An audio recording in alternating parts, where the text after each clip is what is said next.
কায়েম হয়ে যাবে। এই পৃথিবীর সূর্যটা যেদিন মাথার উপরে চলে আসবে, আধা হাত উপরে চলে আসবে, কয় হাত? আধা হাত উপরে চলে আসবে। এই জমিনটা যেদিন তামা হয়ে যাবে, হাসরের ময়দানে তখন মানুষগুলো দাঁড়িয়ে থাকবে দীর্ঘ 50,000 বছর। কত হাজার? আরো জোরে এখন কত হাজার? 50,000 বছর হাসরের ময়দানে দাঁড়িয়ে থাকতে হবে। কিরম হবে হাসর ময়দানে অবস্থাটা? কবি কত সুন্দর করে বলেছেন, এই যে সূর্য আজকে যাহা অনেক দূরে আছে, হাসর মাঠে পৌঁছবে তাহা আধা হাতে কাছে, এত নিকট পৌঁছবে বলে লাগবে ভীষণ তাপ, পাইবে সাজা সেই তাপেতে যাহার যেমন পাপ, গুনাহগারের মাথার মগজ পড়বে গলে গলে, কারুর হাঁটু কারুর মাজা ডুববে গামের জলে, হাবু ডুবু খাইবে গামে ডুববে তাদের কায়া, কায় মানি দেহ বড়ি, হাবু ডুবু খাইবে গামে ডুববে তাদের কায়া, কিন্তু মুমিন বান্দা পাবে আরশ তলে ছায়া, কিন্তু মুমিন বান্দা পাবে আরশ তলে ছায়া। আমার ভাইয়েরা, খাঁটি ইমানদার যদি হতে পারি, খাঁটি মুমিন যদি হতে পারি, হাসর ময়দানে আল্লাহ পাক রাব্বুল আলামিন আপনাকে আমাকে আমার আল্লাহ আরশের নিচে ছায়া প্রদান করবেন। জোরে কোন আমিন। হাসরের ময়দানে 50,000 বছর দাঁড়িয়ে থাকতে হবে। কিরকম দিনগুলো তাফসীরের মধ্যে আসছে, দুনিয়ার 1000 বছর হাসরের ময়দানের মাত্র একদিনের সমান। এইভাবে 50,000 বছর দাঁড়িয়ে থাকতে হবে। আল্লাহ পাক রাব্বুল আলামিন 50,000 বছর লাগিয়ে বিচার করবেন। বিচার করার পরে মানুষগুলো দুটি ভাগে ভাগ হয়ে যাবে, একদল চলে যাবে জান্নাতে, আরেক দল চলে যাবে জাহান্নামে। এবার জাহান্নামে যারা যাবে, জান্নাতীরা জাহান্নামীদেরকে দেখে দেখে প্রশ্ন করবে।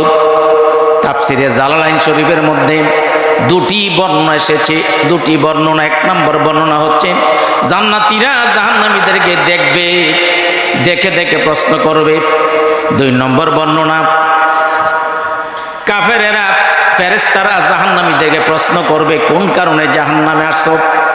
আপনাদের মধ্যে একটা প্রশ্ন জাগতে পারে, হুজুর জাহান্নাম কই আর জান্নাত কই?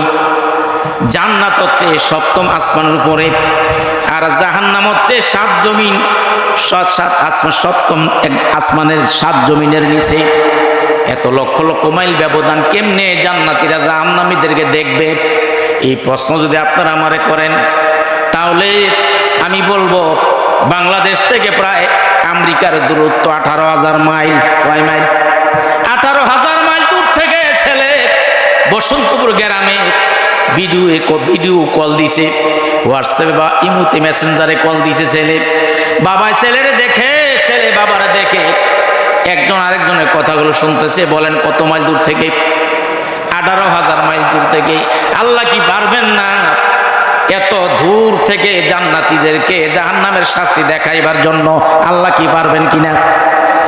আমার ভাইরা, জান্নাতীরা জাহান্নামীদেরকে দেখে দেখে প্রশ্ন করবে, মা সালাকাকুম ফি সাকর, এ জাহান্নামীরা কিসে তোমাদেরকে জাহান্নামে নিক্ষেপ করলো? কেন তোমরা জাহান্নামে আসলা? জাহান্নামীরা 4টা কারণ বলবে। জোরে কোন কয়টা কারণ? 1 নম্বর কারণ বলবে,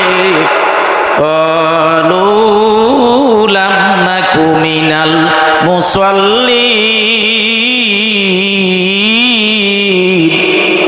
জোরে বলেন আল্লাহু আকবার। জাহান্নামীর 1 নম্বর কারণ বলবে, আমরা নামাজীদের দলে ছিলাম না, নামাজ পড়তাম না। 1 নম্বর কারণ জাহান্নামে যাওয়া। 2 নম্বর কারণ বলবে, ওয়ালাম নাকুনু তুইমুল মিসকিন। 2 নম্বর কারণ বলবে, আমরা অভাবী দরিদ্র মিসকিনদেরকে খাবার দিতাম না। 3 নম্বর কারণ বলবে, ওয়া কুন্না নাকুদু মাআল কাইদিন। আমরা ওই সমস্ত সমালোচনাকারীদের সাথে সমালোচনায় নিমগ্ন থাকতাম, রটনাকারীদের সাথে মিলে আমরা রটনা করতাম, ইসলামের বিরুদ্ধে সমালোচনা করতাম, আলেম ওলামাদের বিরুদ্ধে সমালোচনা করতাম, ইমানের বিরুদ্ধে সমালোচনা করতাম, আল্লাহ রসুলের বিরুদ্ধে সমালোচনা করতাম। ওই সমালোচনাকারীদের সাথে মিলে আমরা ইসলামের ইমানের সমালোচনা করতাম, এই জন্য জাহান্নামে আসলাম। 4 নম্বর কারণ বলবে ওয়া কুন্না নুকাজ্জিবু বিয়াউমিদ্দিন।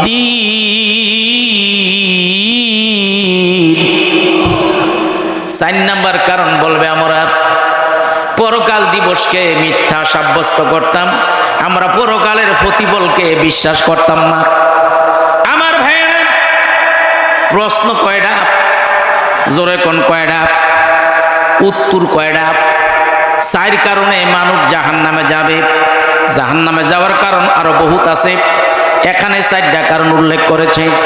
আমি আর একটু সহজভাবে আপনাদেরকে বুঝাতে চাই। এই যে কুমিল্লা কেন্দ্রীয় কারাগারে যে সমস্ত আসামিগুলো থাকে, একজন আরেকজনের জিগায় কিরে বন্ধু, কিরে দোস্ত, কি জন্য জেলখানায় সত্য ভাই কইস না, কল্লা ফালাই দিছিলাম। আরেকটার জিগায় তুই কিরে জেল আইসত, কয় সীমানার গাছ লুয়ে ঠেলা ঠেলি লাগছিলাম। এরকম ঠেলা ঠেলি আছে না নাই? আমি কই গাছটা আমার বাগো, হে কয় হের বাগো।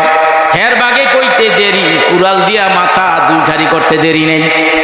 আরেকটারে জিগায় তুই কেড়ে যে লয়সত, কয় রাত্রে 1-1:30 বাজে রাস্তায় ডাকাতি করতাম, রইছিলাম, অস্ত্র সহ পুলিশের হাতে ধরা পড়েছি, কন্যায় ফিডের আদর রুয়াড়ি ভাঙছে, চালান কইরা জেলখানায় পাঠাইছে।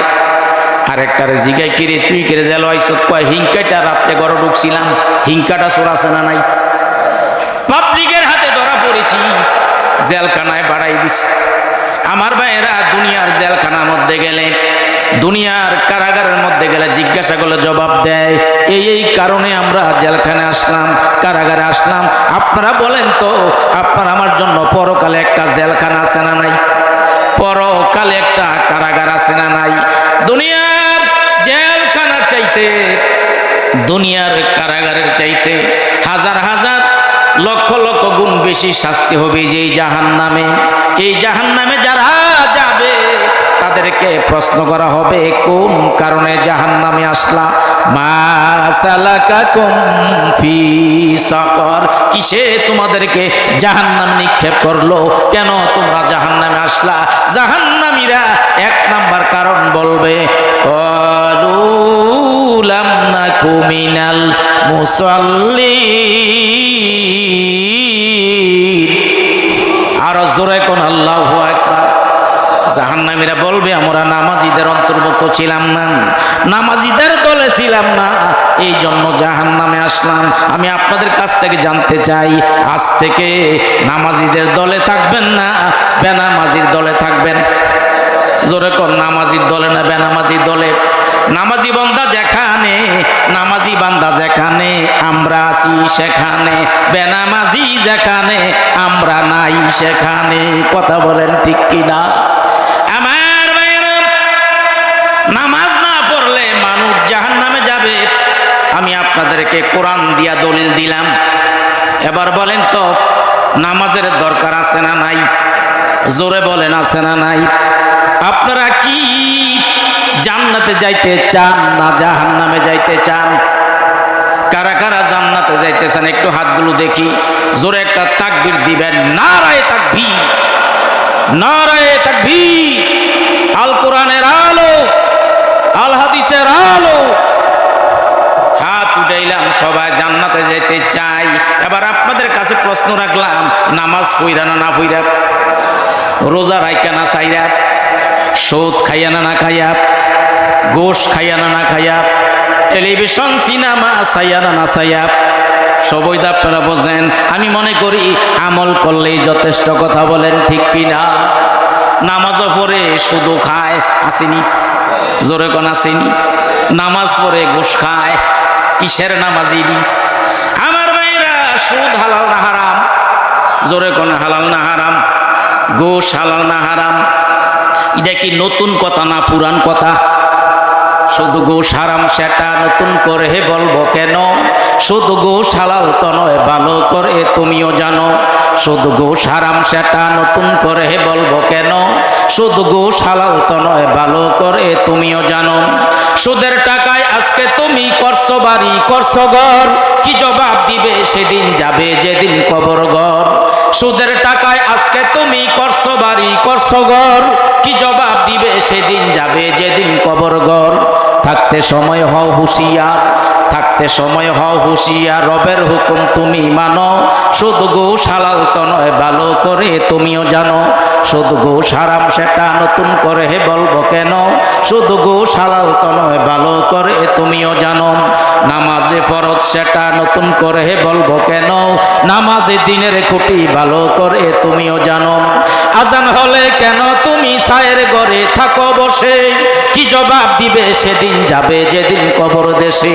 না পড়িলে নামাজ কালাম, না পড়িলে নামাজ কালাম, শাস্তি কঠিন তাও তো মানো। শুধু গোশ হালাল তো নয় ভালো করে তুমিও জানো।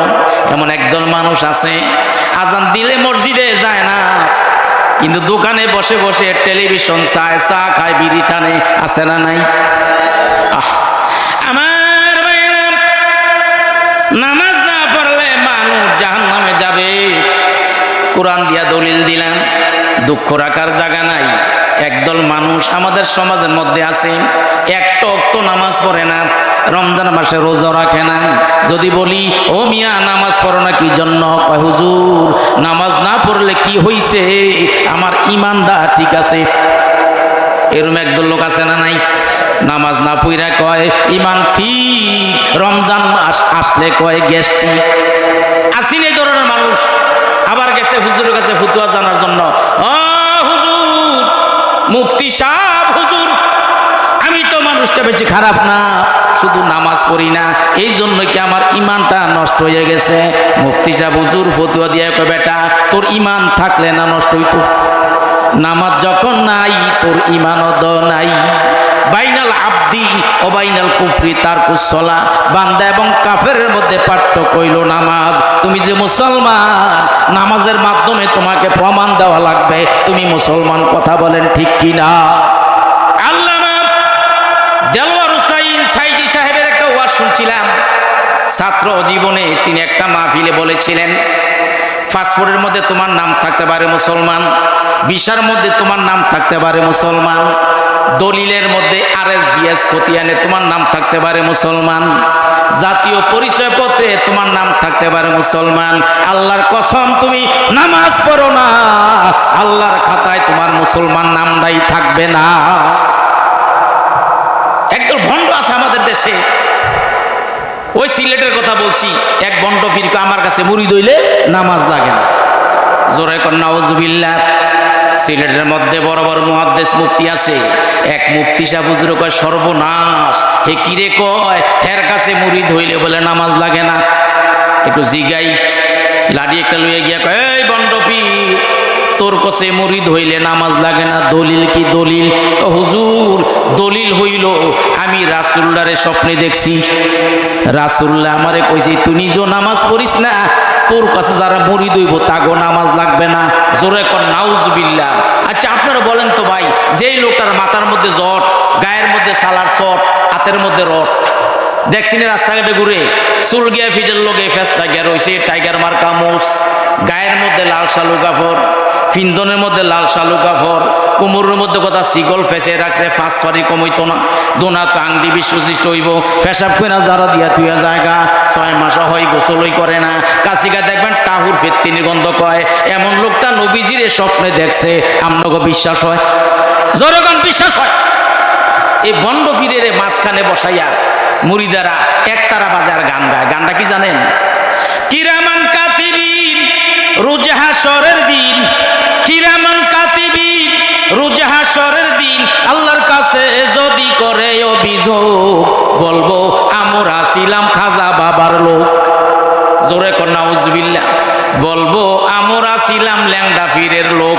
জোরে কর নাউজুবিল্লাহ। আচ্ছা কথাটা এইভাবে হইতো কত সুন্দর হইতো না? কিরামান কাতিবিন রোজ হাশরের দিন, আল্লাহর কাছে যদি করে অভিযোগ, বলবো আমরা ছিলাম মুহাম্মদ আমাদের লোক, জোরে কর সুবহানাল্লাহ, মুহাম্মাদুর রাসূলুল্লাহর লোক, তাইলে না একটু নাজাতের ব্যবস্থা হইতো। কথা বলেন ঠিক কিনা? আমি আবার এভাবে বলি, কিরামান কাতিবিন তোদের পাইবে যেদিন, কিরামান কাতিবিন তোদের পাইবে যেদিন, তোরা যারা আসিনি ল্যাংড়া পীরের লোক, জুতা দিয়া বাইরে কইব জাহান্নামে ঢুক। ঠিক নি? আর জোরে কোন ঠিক কিনা? এমন ভাবে তো হুজুরে কয়, তুই রাসূলুল্লাহর স্বপ্নে দেখছ? রাসূলুল্লাহ কইছে তোর নামাজ লাগতো না। আচ্ছা, আমিও তো রাসূলুল্লাহর স্বপ্নে দেখছি। রাসূলুল্লাহ আমার কইছে তোর ফিটটা সোজা করতাম। কারণ হুজুরে চিন্তা করে দেখলো এটা স্বপ্নের কারবার, তার লোকে বাহাস করতে হইলে তো কোরআন হাদিস দিয়ে বাহাস করা চলবে না। তেজ এরম একটা কইছে, আমি এরম একটা কইতে হইব। হুজুর উঠটা কয়, তুই যেমন রাসূলুল্লাহর স্বপ্নে দেখছ, রাসূলুল্লাহ তোর কইছে নামাজ লাগতো না, আমিও তো রাসূলুল্লাহর স্বপ্নে দেখছি, আমারে রাসূলুল্লাহ পাঠাইছে তোর ফিটটা সোজা করতাম। এই যে লাড়ি দেয়া বাইরেনের শুরু, বাড়ি খায় বন্ড ফিরকে হুজুর আর মাইরেন না, আর মাইরেন না হুজুর, জীবনে এই কথা বলবো না যে নামাজ লাগবে না। জোরে কোন আলহামদুলিল্লাহ। আমার ভাইয়েরা, এমন নামাজ আমরা পড়বো যেই নামাজ আমার নবীজি পড়েছেন। বুখারী শরীফের হাদিস, আমার নবী বলেন, সল্লু কামা রাআইতুমুনি উসাল্লি, ও আমার সাহাবীরা, আমাকে যেইভাবে নামাজ পড়তে দেখেছ ঠিক এইভাবে তোমরা নামাজ পড়ো। আপনার নামাজটা নবীজির নামাজের মতো হওয়া লাগবে, আপনার রোজাটা নবীজির রোজার মতো হওয়া লাগবে, আপনার জাকাত নবীজির জাকাত দেওয়ার মতো লাগবে, আপনি যেমনি নবী যেমনি হজ করছে আপনি এইভাবে হজ করতে হবে, নবী যেমনি ব্যবসা করছে আপনি এইভাবে ব্যবসা করবেন, নবী যেমনি খাবার খাইছে আপনি এইভাবে খাবার খাইবেন, নবীজি যেমনি বাথরুমে গেছে আইছে আপনি এইভাবে বাথরুমে যাইবেন, নবী যেমনি শুইছে ঘুমাইছে আপনি এইভাবে ঘুমাইবেন। মানে আপনার জন্ম, আপনার পুরা জীবনটা নবীর সুন্নত তরিকায় হওয়া লাগবে, তাহলে আপনি নিজেকে নবীর উম্মত দাবি করতে পারবেন। জোরে বলেন সুবহানাল্লাহ। নবী করছে, নবী আমল করছে একরকম, আপনি যদি আমল আরেক রকম করেন, নবী আমলের সাথে যদি আপনার আমল না মিলে তাহলে এটা আমল না, এটা হবে বেদাত। এটা কি? কুল্লু বিদআতিন দালালা ওয়া কুল্লু দালালাতিন ফিন্নার। প্রত্যেকটা বিদআত গুমরাহি, প্রত্যেকটা গুমরাহি জাহান্নামী। আপনার নামাজটা নবীজির নামাজের মতো হওয়া লাগবে। কোন নামাজ? নবীজি যেমনি নামাজ পড়ছে। আজকে আমরা যেমনি নামাজ পড়ি, আগার খাই সখন বাহক বগই, আগার খাই সখন বাহক বগই, নামাজে খুদ হুজুরে দিল বজই, নামাজে জাহেলা রুকু অজুদাস, নামাজে জাহেলা রুকু অজুদাস। আমার ভাইয়েরা, যারা খাঁটি নামাজ পড়বে তাদের নামাজটা হচ্ছে আল্লাহর সাথে দিদার লাভ করা, আর যারা ঠিক মতো নামাজ পড়বে না তাদের নামাজ হচ্ছে টুকুরা টাকুর, ঠিক মতো রুকু সিজদাগুলো করে না। আল্লাহ নবী বলেন, ও আমার সাহাবীরা, তোমাদের মধ্যে সবচাইতে বড় চোর হচ্ছে যে নামাজের মধ্যে কম বেশি করে, নামাজের মধ্যে বেশ কম করে, তেইল সবচেয়ে বড় কি? বড় চোর। নামাজের মধ্যে সবচেয়ে বড় চোর হচ্ছে সেই ব্যক্তি, যে ব্যক্তি রুকু করে না ঠিক মতন, সিজদা করে না ঠিক মতন, নামাজ পড়ে না ঠিক মতন, আল্লাহ রাসূল কইতে হইল বড় চোর। আমার ভাইয়েরা, আসুন হাদিস শরীফ থেকে জানি, আমরা তো নামাজ পড়ি, নবী তো নামাজ পড়তেন। উঠবেন না, কেউ অনুরোধ করছে উঠবেন না, উঠলে মাহফিলের বরকত নষ্ট হয়ে যায়। উজানির পিসা বুজুর মোবারক করিম সাহেব রহমতুল্লাহ আলাইহি, তিনি একবার দাউদকান্দি তালের চৌ মাহফিল করতেছিলেন। অনেক মানুষ তো হুজুর ওয়াজ করতেছে, মাত্র একজন লোক উঠটা পিছনের দিকে যাইতে গেছে। হুজুর দেখছে, হুজুরকে হেতে করে যায়, তো একজনকে হুজুর ফানি গাইতে যায়, তো হুজুরে কয় আমিও ফানি গিয়ে আই। মাইকটা সাইডে দিয়ে মাদ্রাসার মধ্যে বই রয়েছে, কমিটি তারা গিয়ে হুজুর আপনার মাহফিলটা শেষ, হাজার হাজার মানুষ আসছে হুজুর আপনার ওয়াজ শোনার জন্য, আর আপনি তো ওয়াজ না করে দিই মাদ্রাসার সময় বই রয়েছেন, ও যে উঠতে গেছে তাইছে নি, তে না আইলে আমি আইতাম। গেছে কয়জন? উঠতে গেছে কয়জন? হুজুর রাগ হয়ে গেছে, কাটতে উঠতে গেল কি রে? ওহন মাহফিল কমিটির 8 জনের নামছে, তস্তাতে কই গেছে তার বিচারে বার করতে, বিচারতে বিচারতে গিয়ে দেখে এরিকা তেলে লোবিয়াতে বিড়ি টানতে আসে। তারা 8 জন আলগি দিয়া মাহফিল লাইনে বসাইছে, এই বেড়া তোর লেগে আঙ্গ মাহফিলটা শেষ, মাহফিল লাইনে বসাইছে। এরপরে হুজুর ওয়াজ, হুজুর কাছে হুজুর আইয়েন, ওই যে উঠতে গেছে তে আইসিনি, পাইছে কত আমি আই। ওই দিনের বয়ানটা মাওলানা নজির আহমেদ সাহেব কথাটা বলছিলেন, ওই দিনে বয়ানটা মানুষ ওয়াজ শুনতে শুনতে কানতে কানতে বেহুশের মতো হয়ে গেছে। জোরে কর সুবহানাল্লাহ। কোন দিনের ওয়ার্ডে যে আপনার দিলটা নরম হইব, দুইটা ফোঁটা চোখে ফানি আইব, বলতে তো পারতেন না। এই জন্য সবসময় মাহফিলে থাকা লাগে। করোনা সুবহানাল্লাহ। আসল নবীজির নামাজটা কিরকম নামাজ নবী লম্বা পড়ছেন। আমরা মসজিদে নামাজ পড়তে গেলে ফজরের নামাজ ইমাম সাহেব যদি কেরাতটা একটু বড় লয়, ফিসিদা মুসল্লিরা কয় হুজুর সংকেত দেয়, হুজুর সূরাটা শেষ করেন, আমার তাড়াতাড়ি জানান লাগবে। ফেরু মুসল্লি আজকে আমি যখন আসছি, আমি দাউদকান্দে একটা মসজিদে নামাজ পড়াই, তো মুয়াজ্জিনে আমি গেলেগা মুয়াজ্জিনে নামাজ পড়াই আর তখন হুজুর আপনি যেভাবে নামাজ পড়েন মুয়াজ্জিনে নামাজে বেশি দেরি করে লাই, আপনি একটু মুয়াজ্জিনে কইয়া দিয়েন নামাজটা বেশি দেরি না করে। নাউজুবিল্লাহ কোন জোরে। আচ্ছা একটা কারাত বেশি বললে হুজুর, একটা আয়াত বেশি বললে সব বেশি না কম? আমরা তো নামাজে তাড়াহুড়া করি, ঠিক মতো নামাজ পড়ি না। আর রাসূলুল্লাহ নামাজটা কিরকম ছিল দেখেন, আমি পরিষ্কার হাদিস শরীফ থেকে বলছি। আমার ভাইয়েরা গভীর মনোযোগ দিবেন। আম্মা জান আয়েশা রাদিয়াল্লাহু আনহা বলেন, একদিন নবীজি আমার পাশে ঘুমাইলেন। রাত যখন গভীর হয়ে গেছে, আমার ঘুম যখন ভাঙছে, তাকে দেখি দিনের নবীজি আমার পাশে নাই। আম্মা জান আয়েশা রাদিয়াল্লাহু আনহা মনে মনে ভাবেন, না জানি নবীজি অন্য কোন বিবিদের ঘরে গিয়েছেন। অন্য বিবিদের ঘরে তালাশ করলেন, সেখানেও পাইলেন না। এবার আম্মা জান আয়েশা রাদিয়াল্লাহু আনহা মসজিদে নববীতে চলে গেলেন, যে দেখে আমার নবীজি দাঁড়াইয়া দাঁড়াইয়া নামাজ পড়তেছে। জোরে বলেন আল্লাহু আকবার। আরো জোরে কোন আল্লাহু আকবার। কিরম লম্বা নামাজ আমার নবী পড়ছেন। আম্মা জান আয়েশা রাদিয়াল্লাহু আনহা বলেন, নবীজি ওই দিন 4 রাকাত নামাজ পড়লেন। প্রথম রাকাতে সূরা বাকারা তেলাওয়াত করলেন, কোরআনের 2.5 পারা সমান। 2.5 পারা কোরআন শরীফ তেলাওয়াত করতে গেলে হাফেজ সাহেব কমপক্ষে 1.5 ঘন্টা 2 ঘন্টার দরকার। আমার নবীজি প্রথম রাকাতে সূরা বাকারা তেলাওয়াত করলেন।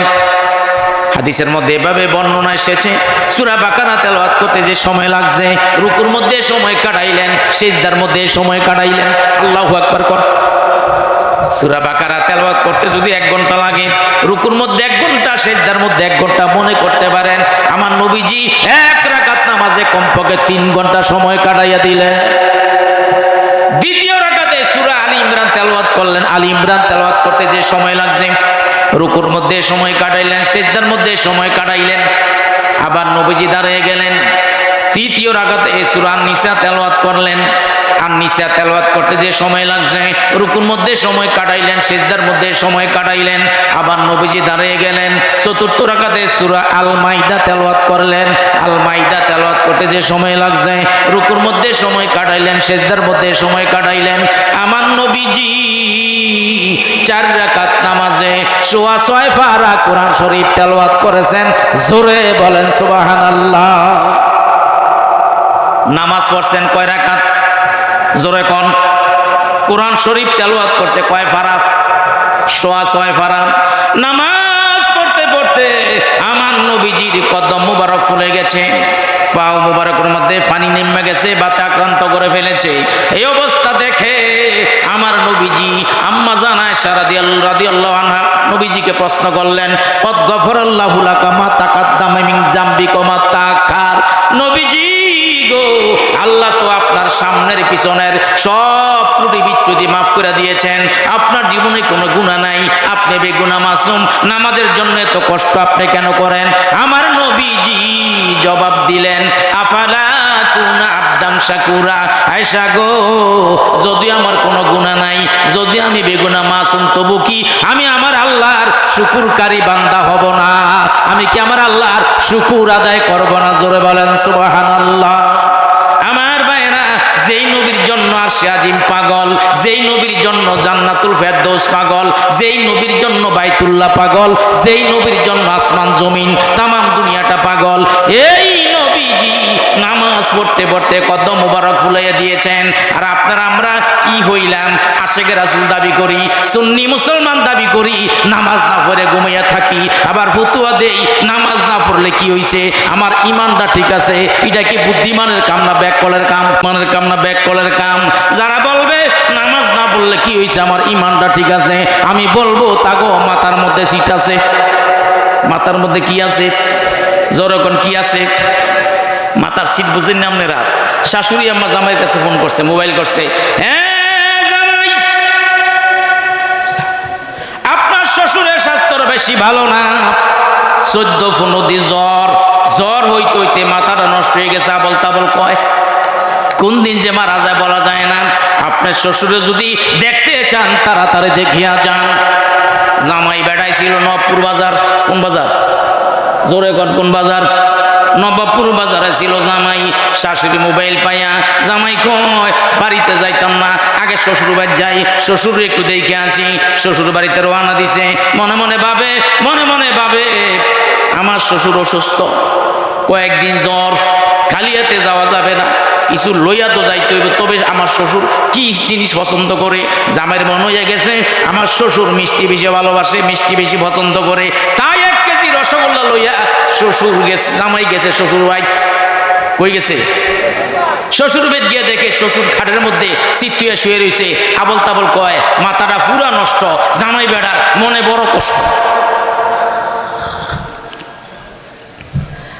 জামাই মনে মনে কয় আমার শ্বশুর জীবনে কত কষ্ট আমার জন্য করছে, টাকা পয়সা দিয়া বিপদ আপদে সাহায্য করছে, আজকে আমার শ্বশুর মৃত্যু শয্যায় শায়িত, জ্বর হইতে হইতে মাথাটা নষ্ট হয়ে গেছে, কোন দিন যে মারা যায় বলা যায় না।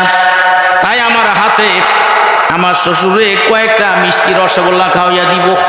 কি বালা জামাই দেখছি, জামাই নিয়তটা কত বালা।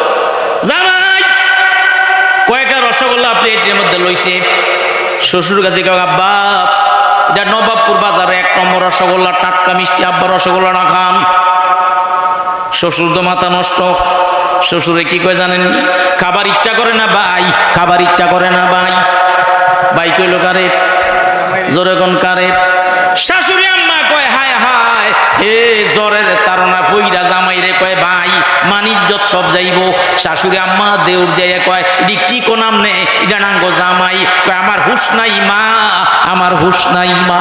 আজকে যারা বলবে নামাজ না পড়লে কি হয়েছে, আমার ইমানটা ঠিক আছে, আমি বলবো তাকে হুশ নাই, তাকে মাথার মধ্যে সিট আছে। বেশি বেশি কোরআন হাদিস অধ্যয়ন না করলে, ইসলামী সাহিত্য বই পুস্তক না পড়লে, এইভাবে কোরআনের মাহফিল না গেলে, ওয়াজ মাহফিল না শুনলে তোমার সিট মাথা কোনোদিন ভালো হবে না। কথা বলেন ঠিক কিনা? মুসলমান নামদারি, নামাজও পড়ে না, কোরআনও মানে না, আছে না নাই? জোরে কোন আছে না নাই? আমরা কি পুরোপুরি কোরআন মানবো? তুমি কেমন মুসলমান, তুমি কেমন মুসলমান, বলেন কেমন মুসলমান, তুমি কেমন মুসলমান? নামাজের সাথে নেই পরিচয়, মানো না কোরআন। নামাজের সাথে নেই পরিচয়, মানো না কোরআন। তুমি কেমন মুসলমান, তুমি কেমন মুসলমান? তুমি রমজান এলে রাখো না রোজা, দিনকে করো আঘাত, পয়সা করির নেই তো অভাব, দাও না তো যাকাত। ঠিক কিনা? তুমি রমজান এলে রাখো না রোজা, দিনকে করো আঘাত, পয়সা করির নেই তো অভাব, দাও না তো যাকাত। তুমি ইমানদারির বড়াই করো, নেই তোমার ইমান। তুমি ইমানদারির বড়াই করো, নেই তোমার ইমান। তুমি কেমন মুসলমান, তুমি কেমন মুসলমান, তুমি কেমন মুসলমান? নামাজের সাথে নেই পরিচয়, মানো না কোরআন। নামাজের সাথে নেই পরিচয়, মানো না কোরআন। তুমি কেমন মুসলমান, তুমি কেমন মুসলমান? তুমি সুদের টাকায় প্রাসাদ গড়ো, গোশো ছাড়ো না, দিন দুঃখী না খেয়ে মরে খবর রাখো না। আছে না নাই? তুমি সুদের টাকায় প্রাসাদ গড়ো, গোশো ছাড়ো না, দিন দুঃখী না খেয়ে মরে খবর রাখো না। তুমি ঘুষ খেয়ে ও বিচার করো, তুমি ঘুষ খেয়ে ও বিচার করো সাজিয়া প্রধান। তুমি কেমন মুসলমান, তুমি কেমন মুসলমান, তুমি কেমন মুসলমান? নামাজের সাথে নেই পরিচয়, মানো না কোরআন। নামাজের সাথে নেই পরিচয়, মানো না কোরআন। তুমি কেমন মুসলমান, তুমি কেমন মুসলমান? আমার নবীজি কত লম্বা নামাজ পড়ছেন, নামাজ পড়তে পড়তে নবীজির পা মুবারক ফুলাইয়া দিয়েছেন। আজকে আমরা নবীর উম্মত দাবি করি, নামাজ না পড়ে ঘুমাইয়া থাকি। এরকম মুসলমান আছে না নাই? জোরে কোন আছে না নাই? এরে মুসলমান, তুমি রাত্রে 1টা, 1:30, 2টা, 3টা পর্যন্ত মোবাইলের আসর কমপ্লিট করে ঘুমাইছ। এই মোবাইলটা আজকে আপনাকে আমাকে ঠিক মতো ঘুমাইতে দেয় না। রাত্রে এশার নামাজের পরে শুইছে, একটু মোবাইলটা দেখা শুরু করছে, দেখতে দেখতে দেখতে দেখতে 3টা 4টা বাজে গেছে। এরম আসেনি? আমার ভাইরা, বর্তমান সবচেয়ে বড় ফিতনা হচ্ছে মোবাইলের ফিতনা। এই মোবাইলের মাধ্যমে মানুষ কত আকাম কুকাম দেখে, আকতা কুকতা শোনে। সায় চন্দ্র সায় শিবু লঙ্কা বেগানা মহিলার নাচ গান আছে না নাই? আশরাফ আলী থানভী সাহেব রহমতুল্লাহ আলাইহি বেহেশতের জহরের মধ্যে লিখছেন, যারা এইগুলো দেখবে, মহিলাদের নাচ গান দেখবে, সিনেমা হলে গিয়ে দেখুক, মোবাইলের মাধ্যমে দেখুক, দোকানে বই আর টেলিভিশন সামনে দেখুক, 5 প্রকারের ক্ষতি হবে। জোরে কোন কয় প্রকার? আরো জোরে কোন কয় প্রকার? 1 নম্বরে অর্থ নষ্ট হবে, 2 নম্বরে সময় নষ্ট হবে, 3 নম্বরে স্বাস্থ্য নষ্ট হবে, 4 নম্বরে চরিত্র নষ্ট হবে, 5 নম্বরে ঈমান নষ্ট হবে, 1 নম্বর অর্থ নষ্ট হবে, টাকা পয়সা লস হইব।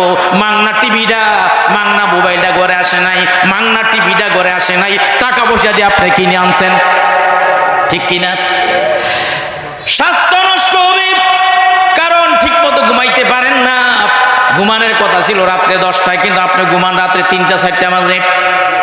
ঠিক মতো ঘুমাইতে পারেন না, সকালবেলা আবার দোকানদারিতে যাওয়া লাগবে, ক্ষেত খামারে যাওয়া লাগবে, ব্যবসা বিজনেস অফিস আদালতে যাওয়া লাগবে, ঠিক মতো ঘুমাইতে পারেন না, আপনার স্বাস্থ্য নষ্ট হইল। 3 নম্বরে সময় নষ্ট হইল। আল্লাহ পাক মূল্যবান একটা সময় আপনাকে দিয়েছে আল্লাহর ইবাদত করার জন্য। কি করার জন্য? আপনি ইবাদতের মধ্যে না কাটাইয়া আপনি সিনেমা, নাটক, ছায়া সুন্দর ছায়া ছবি দেখতে দেখতে কাটাইয়া দিলেন। সময় নষ্ট হয়েছে নি? জোরে কোন নষ্ট হয়েছে নি? 4 নাম্বার, চরিত্র নষ্ট হবে। এই চরিত্র এমন একটা মূল্যবান সম্পদ। ইংরেজিতে একটা কথা আছে, money is lost, nothing is lost, health is lost, something is lost, but character is lost, everything is lost. আমার ভাইরা, অর্থ হারানো গেলে কিছু হারানো যায় না, স্বাস্থ্য হারানো গেলে কিছুটা হারানো যায়, আর চরিত্র হারানো গেলে সব কিছু হারানো যায়। কথা বলেন ঠিক কিনা? চরিত্র খারাপ হইয়া গেলে সমাজের মধ্যে কত আকামার কুকাম ঘটে, জিনা ব্যভিচার শুরু হইয়া যায়, ঠিক নেই? সব কথা জানলো কিন্তু বাঙ্গিয়া কম যায় না। আজকে টেলিভিশন ছায়া, সিনেমা ছায়া, ছায়া সুন্দর ছায়া ছবি দেখা, এই যে মোবাইলের মাধ্যমে চরিত্র সর্বনাশ হয়ে গেছে, চরিত্র শেষ হয়ে গেছে। এইগুলো দেখতে দেখতে সমাজের মধ্যে কত আকামার কুকাম শুরু হয়ে গেছে। সব কথা জানলো বাঙ্গিয়া কম যায় না, ঠিক কিনা? কথা তো একটা মনে পড়ছে, কইলি তেমনি। এক মহিলা হুজুরের কাছে গেছে, হুজুর আমার একটা তাবিজ দিল, কি লিগা? আমার স্বামী আমারে দেখতে পারে না, কথায় কথায় মুখকে আমারে গালি দেয়। এরকম বেতাল্লা স্বামী আছে না নাই? এমন ঘুষি দিছে নোয়াখালী, বেডির চোখটা কান হইয়া গেছে। হুজুর তাবিজ দেন স্বামী স্ত্রীর মধ্যে মিল মহব্বতের জন্য, ভালোবাসার জন্য। তাবিজের মধ্যে আবার স্বামী স্ত্রীর দুজনের নাম থাকতে হবে। হুজুরে কয় তোমার নাম কি? আমার নাম জোবাইদা খাতুন। লেখছে হুজুরে জোবাইদা খাতুন। তোমার স্বামীর নাম কি? হুজুর স্বামীর নাম বলা যাবে না। হুজুরে কয় স্বামীর নাম না কইলে তোর কি গাছের লগে মহব্বত করামু? নাম তো কই তুইব। মহিলাকে হুজুর কেমনি স্বামীর নামটা লই? ও মুরব্বী বাজানেরা, আগিলা দিনে মহিলারা স্বামীরে এত শ্রদ্ধা করছে, এত ভক্তি করছে, জীবনের স্বামীর নাম লইছে না। আরে হাম তো মোবাইলের যুগ, নাম দুইটা স্বামীরে ডাক দেয়, ঠিক কিনা? নাম কোন যাইতো না। হুজুরে নাম না কইলে তোর কি গাছের লগে মহব্বত করব? নাম তো কই তৈব। হুজুর নাম না কইলে আপনি তাবিজ দিতে পারতেন না? কয় না পারতাম না। নাম কোন লাগবো? এরপরে মহিলা নাম কয় না। মহিলাকে হুজুর নাম যদি কম লাগে তা আমার স্বামীর নাম তো আমনে লগে আছে। কই আছে? জোরে কোন কই আছে? হুজুরে আবার চালাক। হুজুরে কি কথা কয় না? হুজুরে কি? হুজুরে খুব চালাক। হুজুরে কয় কি কইলি? তোর স্বামীর নাম আমার লগে আছে। হ হুজুর আপনি লগে আছে। কিরম চালাকের চালাক ছিল! উজানির কারি ইব্রাহিম সাহেব রহমতুল্লাহ আলাইহের সুযোগ্য জামাতা, ফখরে বাঙ্গাল ব্রাহ্মণবাড়িয়ার কারি মাওলানা তাজুল ইসলাম সাহেব রহমতুল্লাহ আলাইহে, তিনি 100টা দেশের লোকে বাহাস করে ফার্স্ট হয়েছিল। কন্যা সুবহানাল্লাহ। বুখারী শরীফটা যার মুখস্থ ছিল, 6 মাসে কোরআনে হাফেজ, এত বড় একজন আলেম, কত বড় একজন আলেম, তিনি একবার রেল স্টেশনে দাঁড়িয়ে রয়েছে বা বাস স্টেশনে দাঁড়িয়ে রয়েছে, গাড়ি ঘোড়া সব বন্ধ, হঠাৎ করে একটা আর্মির গাড়ি থামছে। কার গাড়ি? কয় মৌলবী কই যাইবা? কমক জায়গায় যাবো। কল গাড়ি ঘোড়া বন্ধ, মৌলবীর কপাল বন্ধ। উডা গাড়ির মধ্যে উনি যে বকরে বাঙ্গাল তাজুল ইসলাম সাহেব, এটা তাদের জানা ছিল না। হুজুরে গাড়ির মধ্যে নিয়ে বইছে, কিন্তু বয়সে ছিল ঠিক, কিন্তু আসলে জাগা মতো পৌঁছে দেওয়ার জন্য বয় নেয়, পাইছে হুজুরে একটু